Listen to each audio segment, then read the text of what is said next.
Hey folks, this is Lee Thurburn, and I am glad to have you join me on our live stream Lee show today. I am actually trying to get somebody connected, and this is a friend of mine named Pat Billups that I went to school with, and unfortunately the link I'm sending is not working for her, so I am not quite sure whether or not we're going to be able to get Pat connected or not. She was the guest I was going to have on the second half of the show, which means I'm going to have to scramble to have enough good stuff to say to be able to do this. But now Pat just texted me that said the link actually worked. So hopefully she'll be connecting. Ah, there she is. Awesome. Good to see you, Pat. Okay, I will. She's in the waiting room, and I'll bring her in a few minutes. It's been a long time since Pat and I have actually chatted face to face, so I'm looking forward to that. So today I'm going to go ahead and start the show now that I can relax and know that Pat's going to be able to join us. So I'm going to start off with a little plug for you to join our community, livestreamlee.com. If you'll go there, you can click on a link that says join my community of all the creative things. Look what I came up with, join my community. If you'll click on that link, you'll have the opportunity to create an account with Apricot Rocket, which is free. And once you do that, you'll have access to our private members area and be able to get copies of documents and stuff that I've placed up there for the members. So please do that. Go to livestreamlee.com and click on the Join My Community link. Okay, so today I'm going to do something a little bit different that I haven't done before. I'm actually going to use a PowerPoint, and you can hear my dog barking in the background.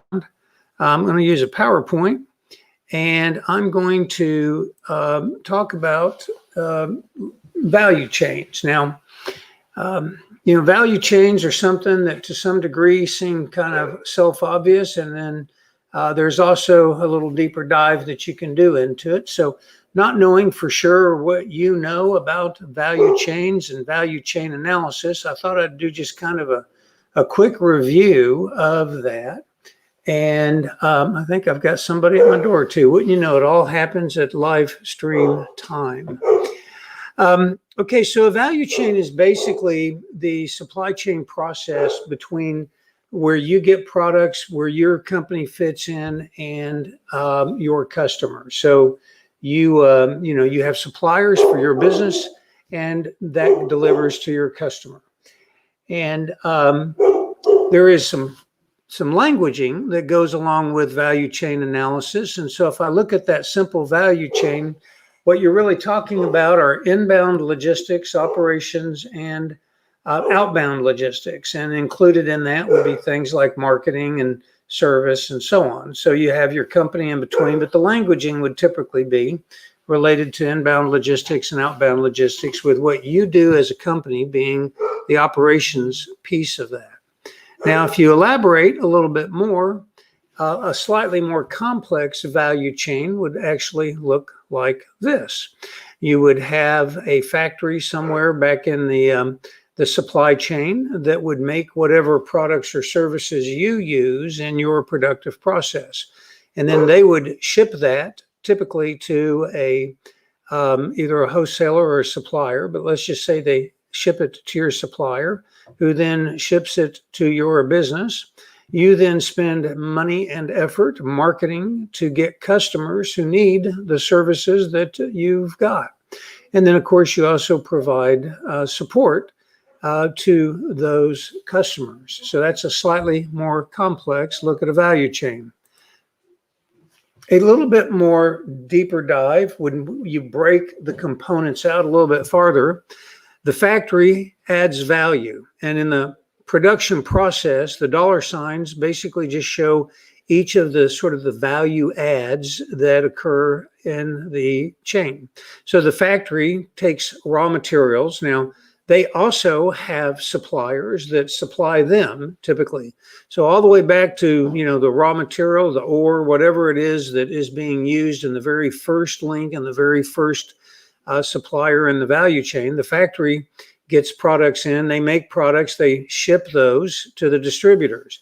Not only does the factory add value by converting the raw materials, the shipper adds value by delivering them and increases the cost of the products. Then the distributor, which typically will have a warehouse, adds value by congregating, and then they turn around and ship to your supplier, who turns around and ships to your business. And then, of course, you spend money marketing to get to your customers. And presuming that you ship to your customers, though, of course, if you don't, they might drive to your store. But if you do ship to your customers, there's a cost of value that you have to add there. Then, of course, your customers, and then you provide support services to your customers. So if you add up all of the dollar amounts, all of the value added to the supply in the supply chain process, you add all that up, that's actually going to be the price of the product, the end price of the product to the customer. So basically, that's value chain and value chain analysis. Now, when you get involved in actually looking at the value chain of a company and an industry to try to figure out how to increase your margins, essentially what you do is you look back along the supply side and forward along the delivery side, and you try to figure out ways to reduce the costs and or margins. And it might be that you strip out certain functions, you remove certain steps in the process to lower your costs so that you can be a more effective competitor offering your products or services at a lower cost so that you can have a better position in the market.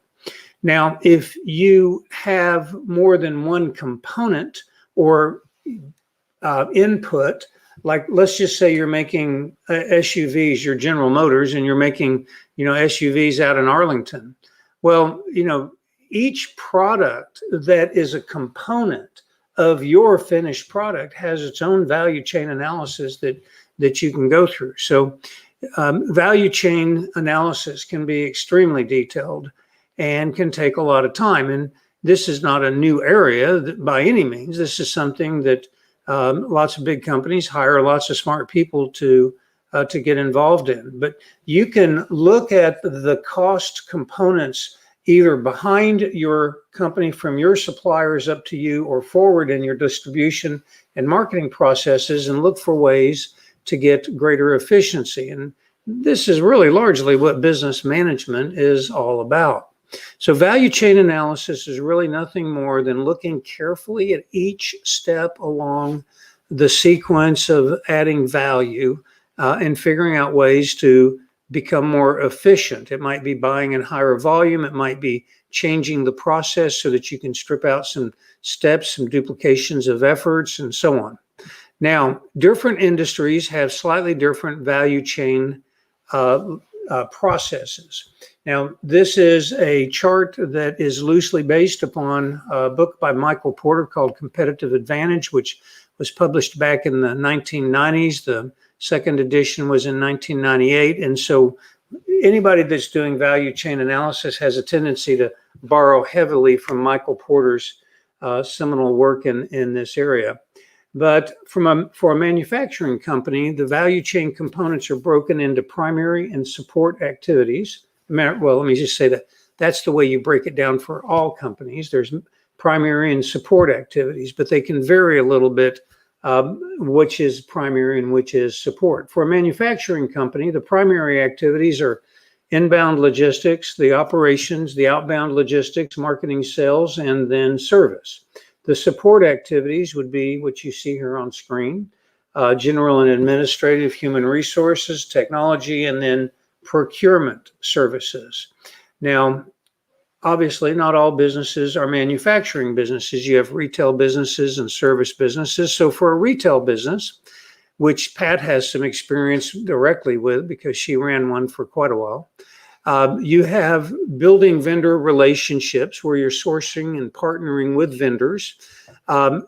building vendor relationships, sourcing, and partnering is the processes of identifying vendors, especially if you have the ability to get vendors that are helping you do new product development, and their innovation processes sort of flow over to help you provide innovative services. So that's where the partnering kind of side comes in.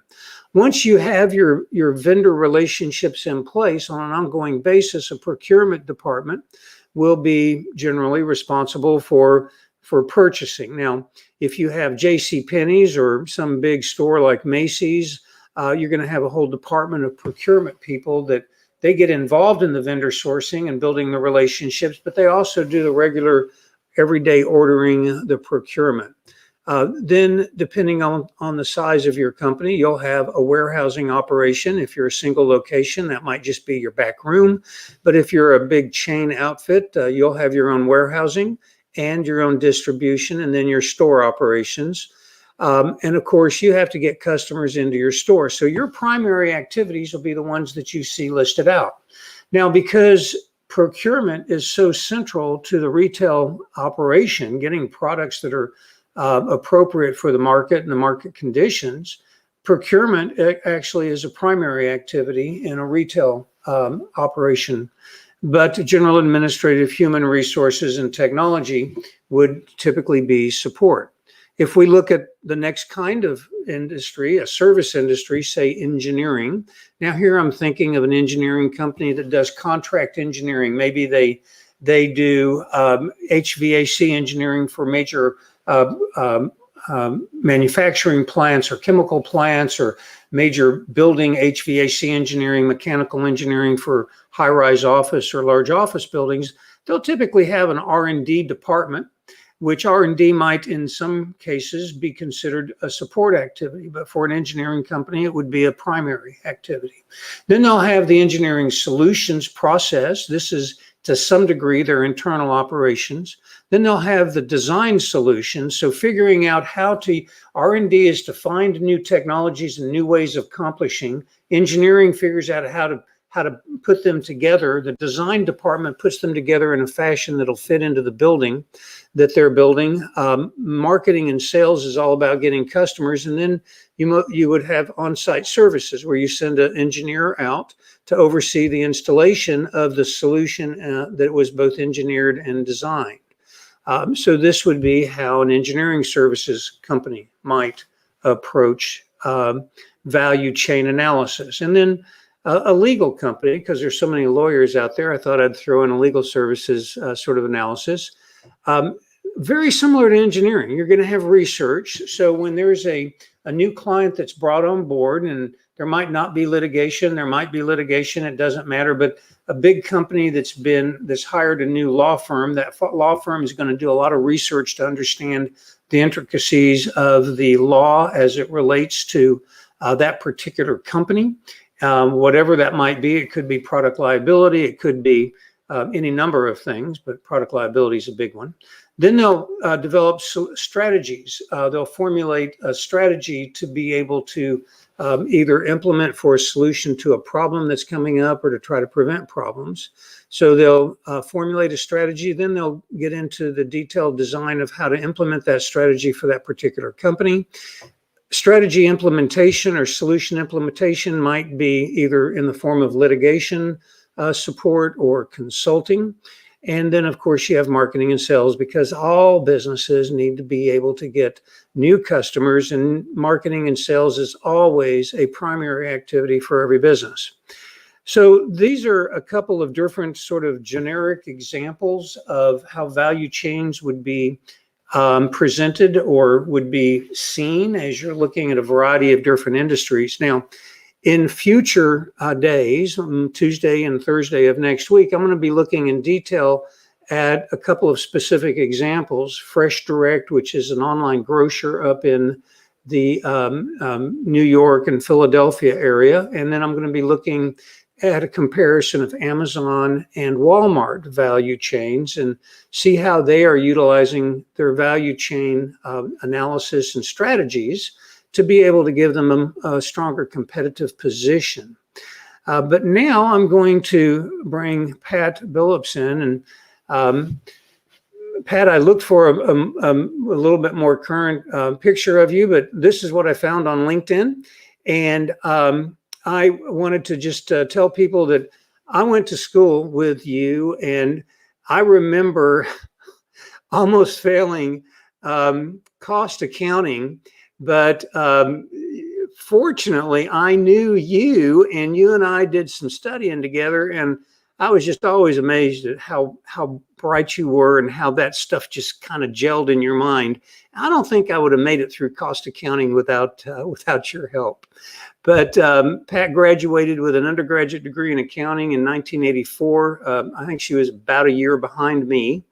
And then she went back to UTA, as did I. She got a Master of Science in Market Research, and then ultimately an MBA in marketing. And she's basically been self-employed the entire time since then. She's had a company named Dots Design, another company called Lone Star Balloon. Her husband's company she's worked intimately with in terms of marketing and all the stuff related to managing that company, French's Foreign Car Service. And then she started her own market research company. I'm guessing that was right about the time she got her Master of Science in Market Research. So I'm going to go ahead and get rid of this stuff on screen here. Give me just a second. And let's see, what do I do? Okay, I turn that off and I turn this on. And here's Pat. Hi, Pat. How are you doing? Hi, Lee. I'm doing great. It's good to see you after all this time. And I appreciate you making time to come on today. Heck, so, I graduated with that undergraduate in 1980. Oh, you got it was in 1980. I couldn't, I don't know. I just pulled stuff off LinkedIn, so it's obviously not as up to date as I was thinking. It seemed like we graduated at the same time, but well, anyway. So thanks for coming on. You've had a number of businesses since then, and I was really intrigued. The market research. I am definitely going to want to come back and visit with you more on that in the future, because there's so much that I want to talk about in these live streams on the subject of market research, because it's so critical. But today's topic, of course, is value chain. And you had, I'm guessing in market research that you did, how much of the market research that you did actually touched on value chain components? Actually, my experience in the market research field is rather limited.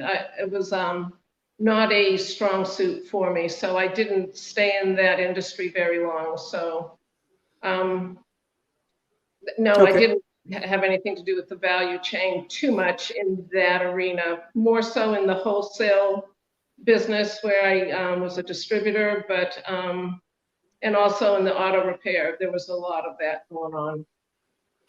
So describe, let's talk about each one of those, and talk to me a little bit about, let's start with French's Auto. As I remember, was it a Saab dealership or a Saab focused specialty store? Is that right? Right. So my husband started it in '75, and his specialty line was Saab, and he's still doing it today, as a matter of fact. But yeah, so we specialized in servicing bumper to bumper, basically, on the Saab, and it served us really well. We did very well with it until they stopped manufacturing Saab.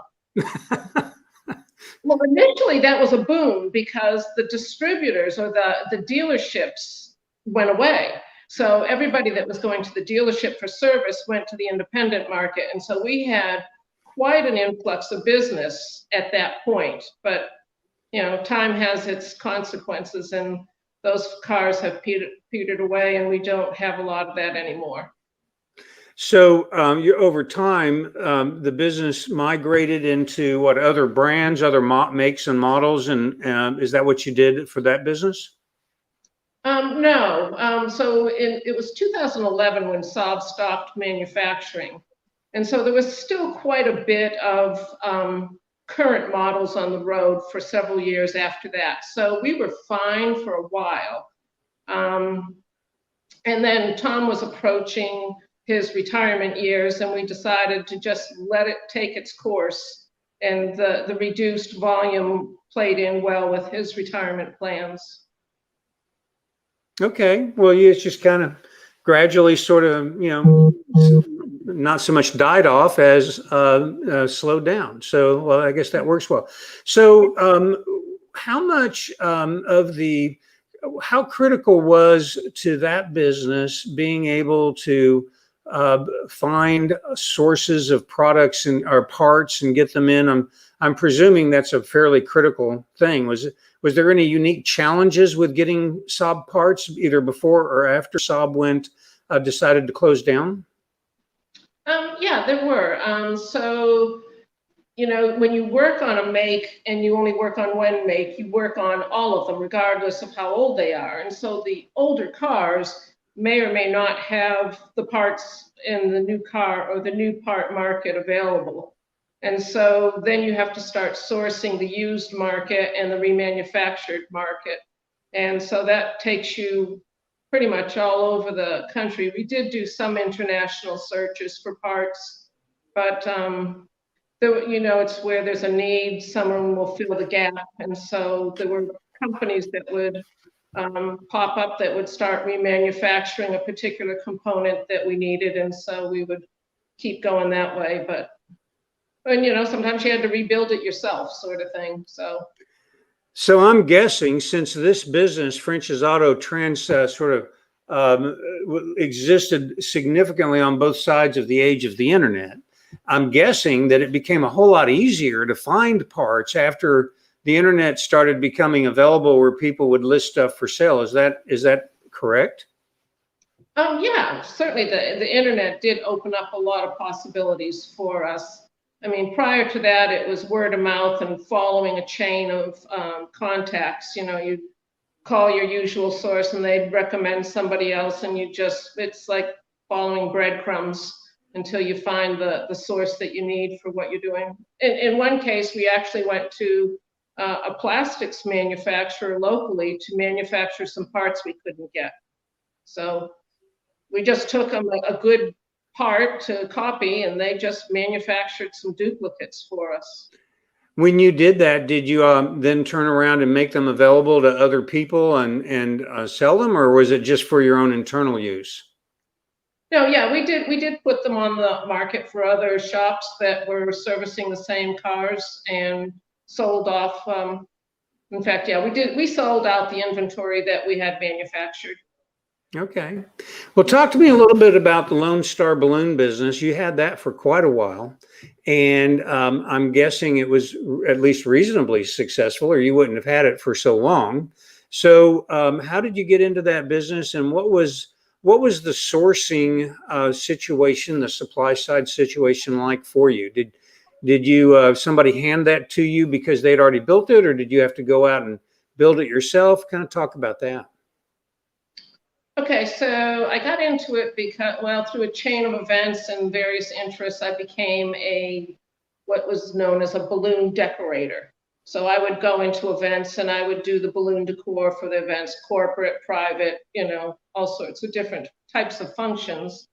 But I was having difficulty with the local supply chain, and there were a couple of wholesalers, but they were unreliable and they had limited inventory, and the nature of the business was very last minute. You'd get a call today for something tomorrow, and if you couldn't get what you needed locally, you were faced with overnight shipping charges, which were horrendous. So I approached a manufacturer and I started a wholesale distribution warehouse here in Irving for the industry. And so it was very well received because I wasn't the only one seeing the need for this type of service. I stopped being a decorator and I put myself full-time into wholesale distribution and meeting the needs of local decorators and retailers. So most of the balloon product was a component part for something larger like decor or bouquets or floral arrangements or whatever. So it wasn't like they were reselling the individual packaging that they got from me. It was then, added value brought into the product and went, came in one way and went out another sort of thing. So that went really well until 9/11. Then the event industry just ceased. Gotcha. Did it not recover, or did it just not recover fast enough to make it worth your staying in? Well, I stayed in for probably 4 or 5 years after 9/11. But there was, for the next year or so, so 9/11 obviously was September. And so all the events for Christmas and New Year's were canceled that year. And all the airline clients that my customers serviced canceled everything on their books as well. And so there was a huge impact to the industry. So everybody that was in the industry suffered a big downturn. And so some people tried to reinvent themselves and start going after different markets, but it was probably 2 years before it recovered from that. So I'm guessing a lot of the smaller vendors just kind of fell out of business during that time frame, and so it was tough. So it sounds like you went from a retail service provider to the wholesale side because of your unique position and knowledge that there was a niche. And then I'm guessing you had to go assemble your own supply chain by doing research. And is that kind of essentially what you had to do? Yeah, so I mean, I started off with one balloon manufacturer and carried their entire line, but my customers required more than just the balloons. They required all the pieces and parts that went into the process, all the supplies that they used to do what they did. Plus, there's a lot of licensing that goes on with balloons. So different manufacturers would hold different licenses like Looney Tunes and Disney and movies and all sorts of different things of that nature. And so I would need to contact either the manufacturers or one of their distributors that was willing to do a resale to me, because in order to get an account with a manufacturer, you had to commit to a volume. And if I couldn't commit to that volume, then I would have to go second tier distributor through a different distributor that was willing to assist me with it. Okay. So how many different suppliers, I mean, just put a ballpark number on it. How many different suppliers did you have to coordinate with kind of at the peak of the size of your business, your Lone Star Balloon? It's a pretty small industry, so I would probably say it was only about 2 or 3 dozen suppliers. I mean, if you look at balloon manufacturers alone, there's probably only about 6 or 7 that are of any consequence worldwide that serve the US market. And so most of my suppliers that augmented that small number were accessories and associated products. Did you, how did you, and we're going to be out of time here in a couple of minutes, so I just want to try to get a couple of last questions in. So how did you manage the inventory and the supply chain? Was it spreadsheet? Was it some sort of accounting system? Did you need any kind of specialized software to manage your supply chain process? Yeah, so when I started my business, I went shopping for a business management software package that was heavy on the inventory side. And so I brought that in, and so everything went through the software, the receiving and shipping and sales and everything, that it would all go through that software. And then we would do physical inventories for shrinkage and theft and that sort of thing. And so just try to keep up with that. And so you set your order points, you pull up a reorder report, you go and do a few manual checks and put in your orders. I would probably do reorders twice a week to keep the inventory reliable for my customers. All right, Pat, unfortunately, we don't have as much time as I'd like to have to be able to explore more, but I really appreciate you coming in. Supply chain, value chain sounds, kind of like the kind of thing that only really big companies need to worry about. But how many employees did you have at your peak? For the Lone Star Balloon. About a dozen. Okay.